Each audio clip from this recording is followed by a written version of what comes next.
बाप है तो उसी को बुला ले कि घर के काम धाम करके जाए। तू तो महारानी बन के सो रही है।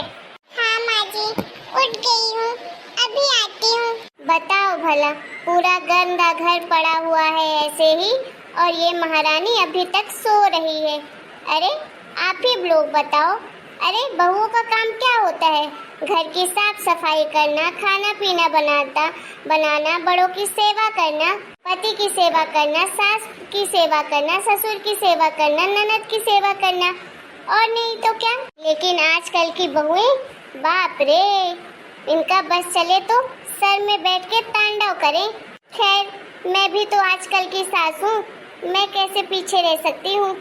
इस घर में अगर रहना है ना, तो मेरे हिसाब से ही रहना पड़ेगा।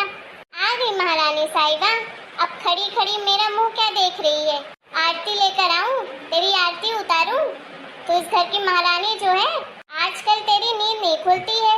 अभी तक तो सो रही थी, शर्म लिहाज है कि नहीं?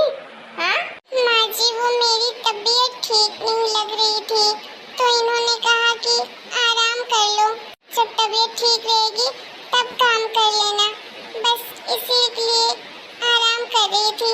वाह वाह वाह, अरे पति को फंसाना तो तुझसे सीखे कोई। इतनी भोली बन के मेरे बेटे को फंसाती है अपनी बातों पर। मेरा बेटा क्या जाने तेरी इन हरकतों को कि तू कितनी चंट चालाक है। नहीं माँ जी, मैं सच कह रही हूँ, मेरी तबीयत ठीक नहीं है, बहुत वीकनेस लग रही है, बार बार उल्टी भी आ रही है। मैंने 3 दिन से कुछ ऐसा खाया भी नहीं है, बस हल्का फुल्का खाती हूँ, तो फिर भी इतनी कमजोरी लगती है और उल्टी भी आती है, कुछ खाने को अच्छा ही नहीं लगता। अरे तो ऐसे समय में तो ये सब होता ही है, कोई तू अजूबा थोड़ी ना है कि तेरे साथ कुछ अलग हो रहा है। मैंने भी 3 बच्चे पैदा किए हैं, मुझे भी पता है ये सब होता है औरतों के साथ। तो क्या हम घर का काम नहीं करते थे?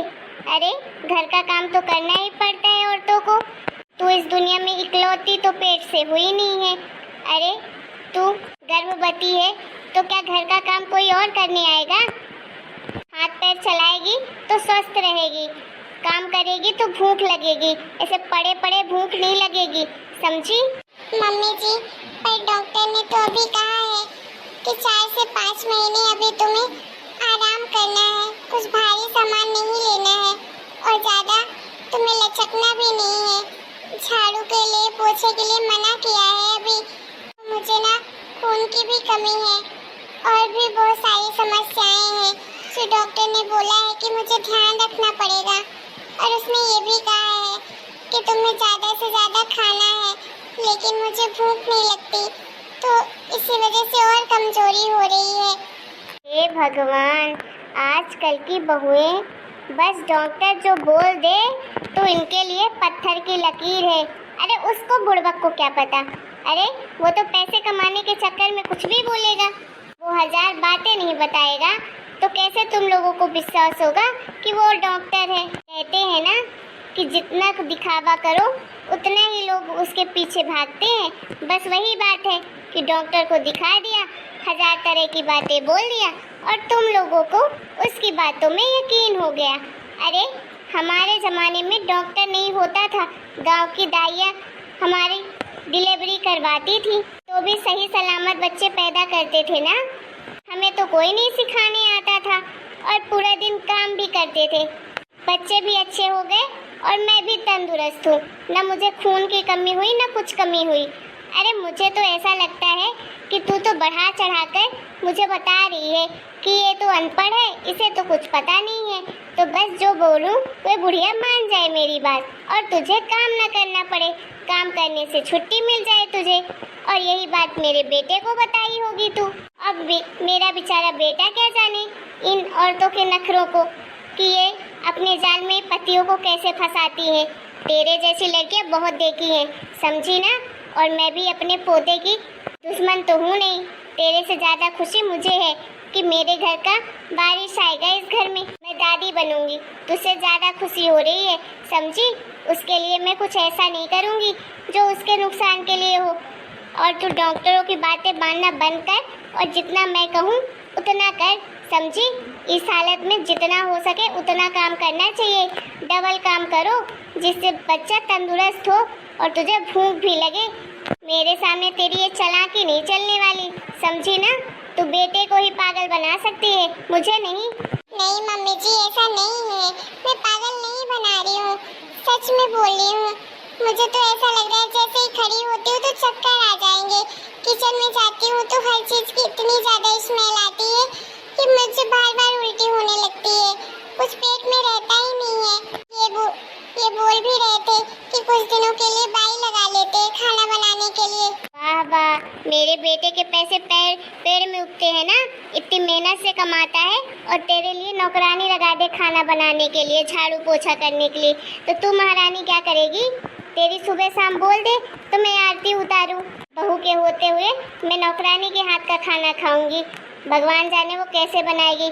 कोई नहीं आएगा इस घर में, जब तक तू इस घर में है ना, तू ही काम करेगी, समझी? मैं भी देखती हूँ क्या होता है तुझे, तू घर का काम करेगी तो। बड़ी आई, मेरे सामने ज्यादा चोचलेबाजी मत करना और जितना बोली हूँ उतना करना। चल पूरे घर में झाड़ू लगा, पोछा लगा। और तू एक बात बता, मेरा बेटा कहाँ है?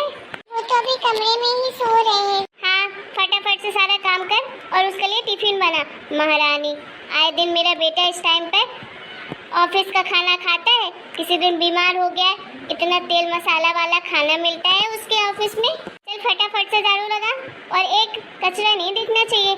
सुबह 8:30 बज गए और अभी तक घर में झाड़ू तक नहीं लगा, पूरा घर ऐसे बिखरा हुआ पड़ा है। कोई आएगा तो पता नहीं क्या बोलेगा कि इस घर में इंसान रहते हैं जानवर। मम्मी जी सच में मेरी हिम्मत नहीं हो रही है, मेरी तबीयत थोड़ी ठीक हो जाए फिर मैं लगा दूंगी झाड़ू। मैं भी धीरे धीरे करके सबके लिए नाश्ता बना देती हूँ। अरे तू पगला गई है, तेरा दिमाग तो सही है ना? अरे घर में झाड़ू पोछा नहीं करेगी, पहले नाश्ता खाना बनाने लगेगी। हाँ, इतनी बड़ी कामचोर औरत है कि अब क्या कहूँ। बस ऐसा लगता है बस यही इस दुनिया में प्रेग्नेंट हुई है। किसी काम को बोले तो माँ जी मैं प्रेग्नेंट हूँ। मैं भी सोफे में बैठी हूँ, देखती हूँ तुझे क्या होता है, मरती है कि जीती है। चुपचाप से काम कर मेरे सामने, समझी? बेहोश होने लगेगी तो बताऊंगी, मैं ले जाऊंगी डॉक्टर के यहाँ। जी माँ जी। माँ जी को कोई बात समझ क्यों नहीं आती है? माँ जी हमेशा मुझे गलत क्यों समझती है? भला मैं ऐसा क्यों करूँगी? डॉक्टर ने जो कहा है मैं तो वही बात बोलूँगी ना। मुझे जो महसूस होता है वो मैंने बता दिया, लेकिन माँ जी तो हमेशा मुझे गलत समझती ही है। इसमें कौन सी नई बात है? अरे सुमन, तू ये क्या कर रही है? अरे काजल दीदी आप? हाँ सुमन, तू ये क्या कर रही है? मैंने तुझे बताया था ना कि स्टार्टिंग के 2-3 महीने घर का काम मत करना, कोई एक नौकरानी लगा देती ये सब काम करने के लिए।